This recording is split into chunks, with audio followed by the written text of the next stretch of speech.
नाज़रीन कराम, आज हम हाज़िर हैं मंगल वाले दिन का प्रोग्राम लेकर, जिसका मौजू है मैं और मेरा वतन। यानी ये तेरा पाकिस्तान है, ये मेरा पाकिस्तान है, इस पे दिल कुर्बान, इस पे जान भी कुर्बान है।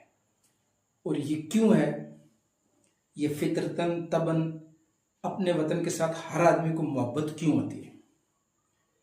उसकी वजह ये होती है कि ये एक हदीस शरीफ का मफ़हूम है कि आदमी की मट्टी जहाँ से ली जाती है, जिससे वो